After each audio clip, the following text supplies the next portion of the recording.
¿Cómo ¿Qué está? tal, congresista? ¿Cómo le va? Muy bien, ¿Bien? siempre contenta de poder verte. Gracias. Y además siempre la vemos a la congresista ahí en todos los debates en la Comisión de Justicia, ¿no es cierto? Estamos dándole. Están dando fuego ahí.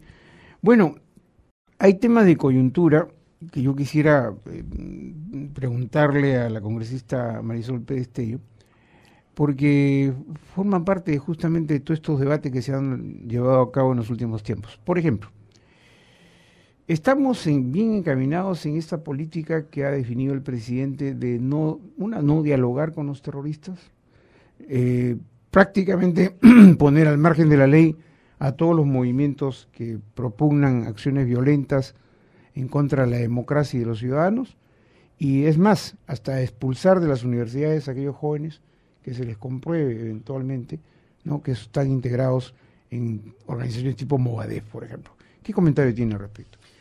Yo creo que ahí hay que hacer una revisión integral de las medidas antiterroristas, y te cuento por qué. Si bien es cierto, cuando el terrorismo aparece en los 80, no entendíamos el fenómeno, no estábamos listos para enfrentarlo, se confundieron con avijeos, hubo una legislación que probablemente fue incompleta y que en muchos casos salió de los límites de constitucionalidad y convencionalidad, y eso nos ha traído una serie de problemas.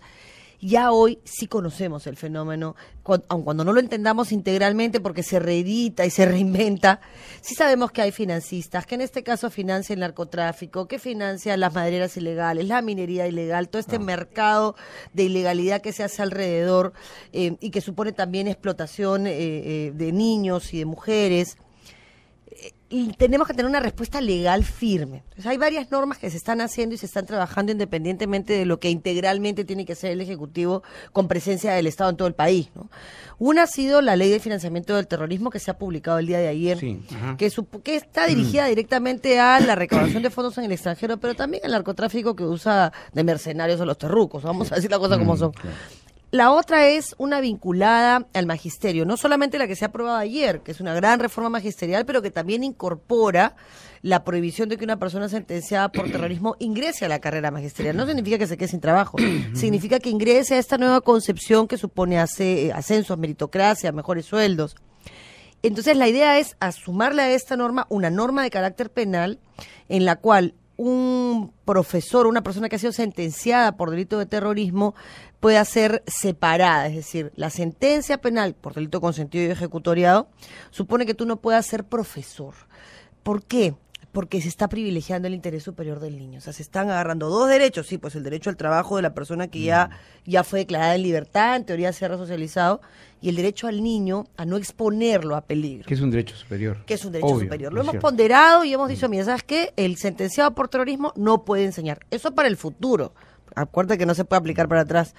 Pero si es que hubiera una denuncia, por ejemplo, un profesor que ha sido sentenciado y que enseña y los papás lo saben y los niños lo denuncian, la UGEL tiene que valorar el nivel de riesgo que hay y lo separa. No lo vota, lo pone a disposición de personal y lo pueden asignar a tareas administrativas, pero no vinculado a niños que están tan expuestos, que no conocen todavía, que no tienen toda la información. Tú estás leyendo hoy en Caretas la participación de los jóvenes y un poquito más adelante en Caretas se hace referencia a lo que hizo Quispe Palomino cuando tenía 24 años, Alberto. 24 años, y fue capaz de hacer la masacre de Soras, matando 117 personas en un día a machetazos y a pedradas. Claro, esa parte no se las cuentan a los jóvenes. Claro, ¿no? eso es como lo de Lucanamarca. Como Lucanamarca, Obvio, como claro, Lucanamarca. sí, claro. Y esa es la segunda norma que se va a incluir colegios, primaria y secundaria, y universidades públicas y privadas. Ahora, el presidente Ollanta ha dicho justamente ayer que acá tiene que haber una suerte de unidad, ¿no es cierto?, política para enfrentar un problema serio que es el terrorismo y es el narcotráfico. Unidos son realmente terribles. Pero a veces sentimos como que la unidad política no está funcionando en nuestro país, ¿no es cierto? Hay divergencias muy marcadas, hoy hay rivalidades incluso de otra connotación. Si el gobierno hace esta convocatoria, nadie quiera, digamos, dar respuesta porque... De noticias, regresamos a la cabina de Radio Nacional, ahí ya desarrolla información don Alberto Cuquín y Augusto Vázquez. Adelante. Muchas gracias, Jennifer. Gracias a amigos de TV Perú por la plataforma de noticias. Estamos con una invitada especial, como lo hemos anunciado ya. Marisol Perestello, congresista de la República, presidenta de la Comisión de Justicia del Congreso.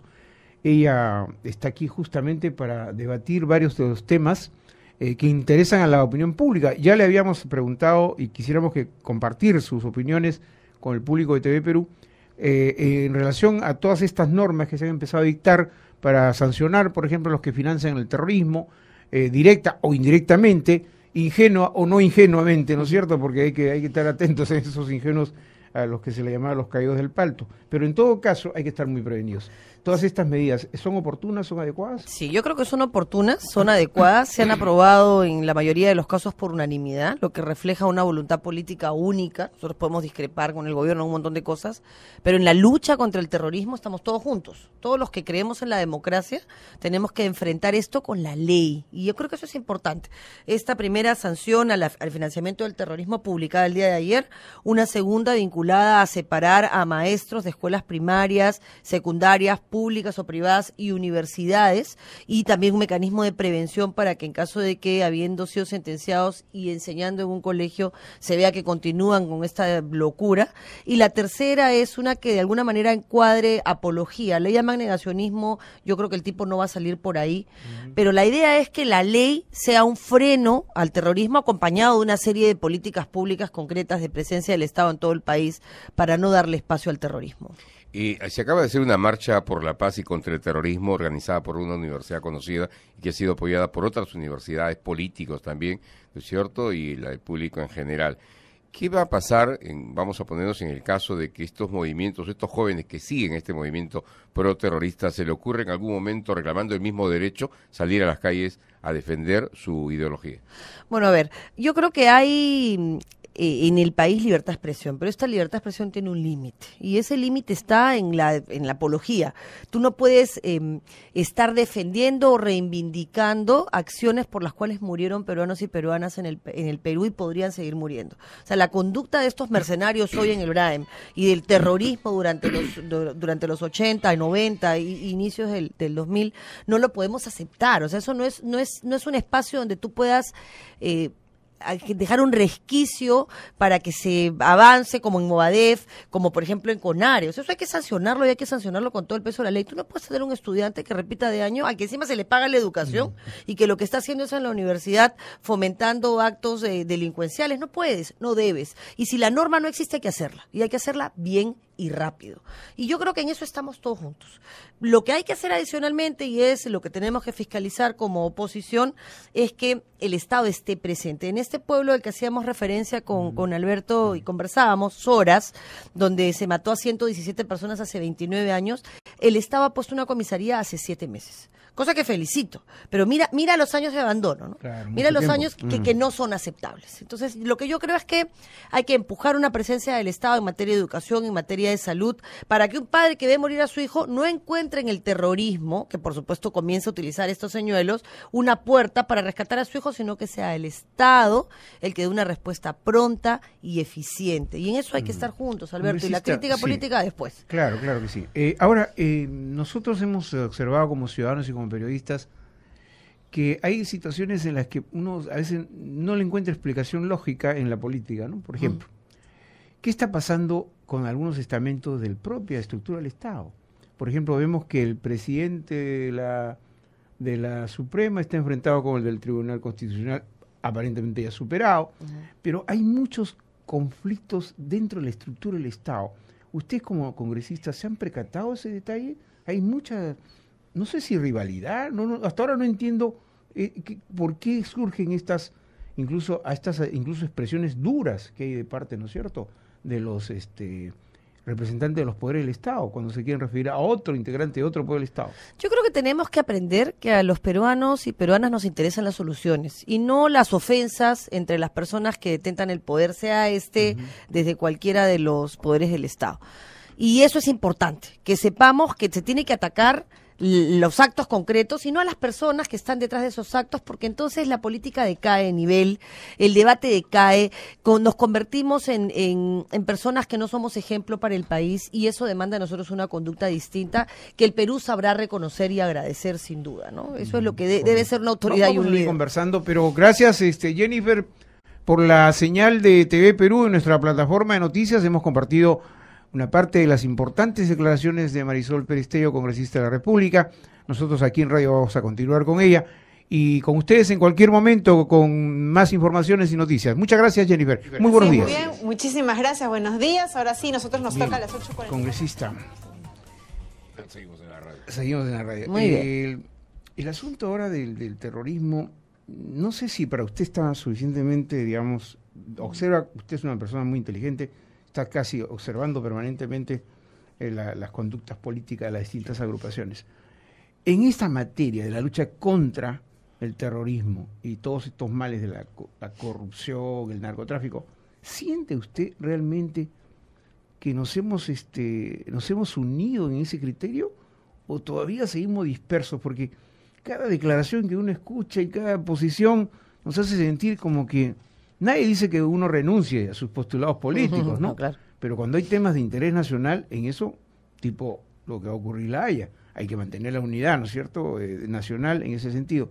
Pero en otros temas que son de igual trascendencia y vitales para el país y para la democracia, sentimos los ciudadanos, ¿ah?, que hay muchas cosas que no parecen estar funcionando. ¿Qué piensa usted? Mira, yo ahí te agradezco la pregunta, ¿no? Porque puedo compartir con ustedes una tesis. Yo creo que el terrorismo se enfrenta desde el comienzo, desde distintas perspectivas, y los gobiernos asumen frente a él posturas. ¿Cómo enfrentas tú hoy la fusión de terrorismo y narcotráfico? Yo creo que esa es una pregunta que tendríamos que salir un poco de la coyuntura y ponernos arriba y decir, a ver, yo soy el presidente de la República o la presidenta. Ustedes son mis asesores, o tú eres el presidente y yo trabajo contigo. Y miras el Perú y dices, perdón, ¿cómo lo enfrento? Mejor que usted sea la presidenta. ¿Cómo lo enfrentamos? Entonces es bien sencillo. Tú tienes tres caminos. O legalizas las drogas, con lo cual le quitas el financiamiento al terrorismo, que es una posibilidad que yo no creo que sea la adecuada. No estoy de acuerdo, sé que es un debate internacional que se está haciendo, que tendría que adoptarse por un montón de países y no podría ser uno solo, que es el camino de lo que en su momento fue el licor y Italia en Estados Unidos, todas esas películas que todos hemos visto, Sí, claro, más claro. o menos igual. Ese es un camino que yo de verdad creo que me parece el más peligroso. El otro camino es el que de alguna forma tomó el país, consciente o no, que es encapsularlos. Los dejamos trabajar y entonces ellos siguen ahí, tenemos algunas bases, porque claro, hay que cuidar que también hay algunas operaciones estratégicas vinculadas a actividades legales, ¿no? Básicamente que payato, y otras actividades vinculadas, pero los encapsulamos, los dejamos ahí trabajar tranquilos.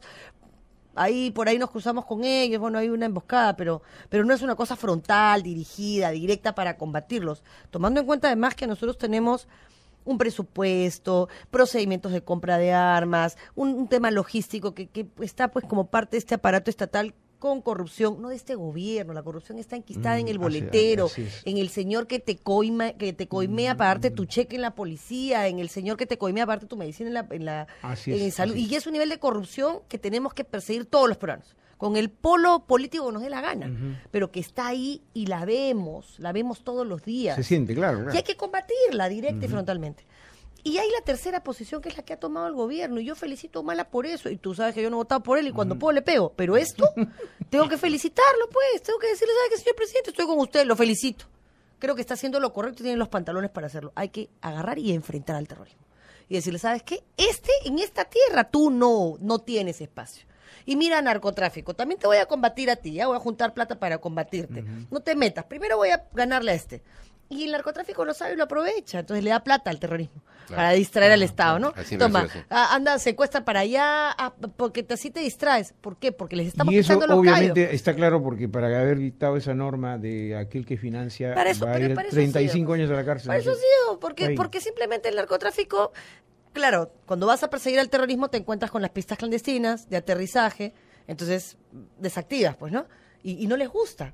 Qué pena, pues. Hay Que un se te- vayan a otro lado, pero que al Perú lo dejen tranquilo. Nosotros somos un país pacífico que necesita crecer, a enterrar a sus muertos, a encontrar a sus desaparecidos, reconstruirse, mirar el futuro con esperanza.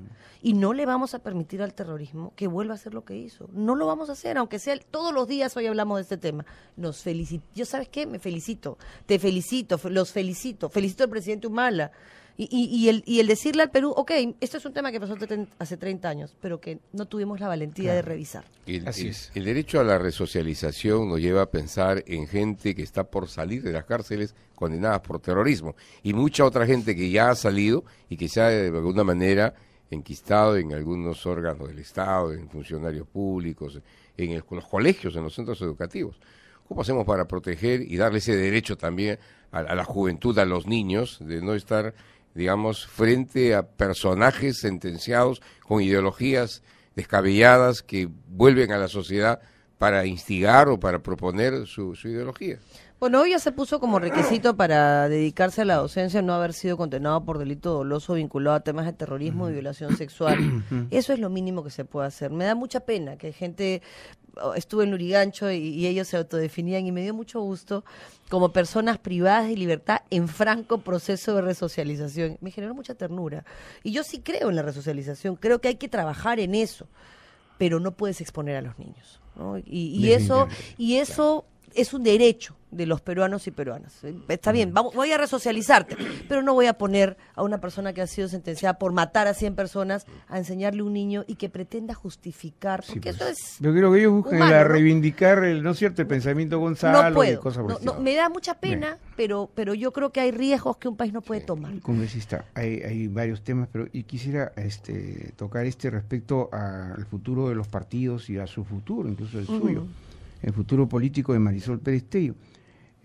Usted es una de las lideresas que ha surgido en los últimos tiempos dentro del PPC, del Partido Popular Cristiano, pero a veces uno se pregunta, ¿qué pasa con los partidos? A pesar de las nuevas figuras que surgen, como que los partidos todavía se mantienen un divorcio con bases, ¿no es cierto? O sea, no hay puertas abiertas, no hay gran convocatoria, y digamos que estamos no muy distantes a próximos procesos políticos, como no solo la revocatoria, que dicho sea paso, más adelante le preguntaré, pero el tema de las elecciones regionales, municipales y también las generales. ¿Qué pasa con los partidos? ¿Qué cree usted que está ocurriendo, que andan divorciados prácticamente de las bases? Mira, yo creo que los partidos, te voy a hablar del mío, que es el que conozco por dentro y al que quiero, que es el Partido Popular Cristiano, tiene bases, tiene gente que trabaja y que yo visito cada vez que puedo, cada vez puedo menos y los extraño porque de verdad es interesante. Yo fui a rendir cuentas, por ejemplo, a Surco, a la base que tenemos en Surco con el secretario distrital y a informar lo que hacíamos, y claro, son muy críticos, entonces decidimos hacer una campaña de policía. Son 200 personas o 300, pero claro, sin fondos. Yo no estoy diciendo que el Estado tiene que financiar el trabajo político, pero sí la formación. Entonces, ¿qué pasa? Tú vas, todos se movilizan, todos tenemos que trabajar. En este país el que no trabaja, la plata no llega sola, eso fue mentiras. Claro. Hay que trabajar para comer, hay que trabajar. Entonces, claro, tú le puedes pedir a una persona que te regale un sábado, que te regale un domingo para ir a ayudar en una zona más humilde, a barrer las calles. Pero claro, todo cuesta. La señora se tiene que gastar 4 soles en ir ese día y comer su menú. Entonces, poco a poco, estas dificultades económicas desincentivan la participación en el activismo político. Y eso hay que fomentarlo, hay que ser creativo, hay que salir a barrer las calles con un polo del partido diciendo esto se tiene que hacer, lo tenemos que hacer juntos.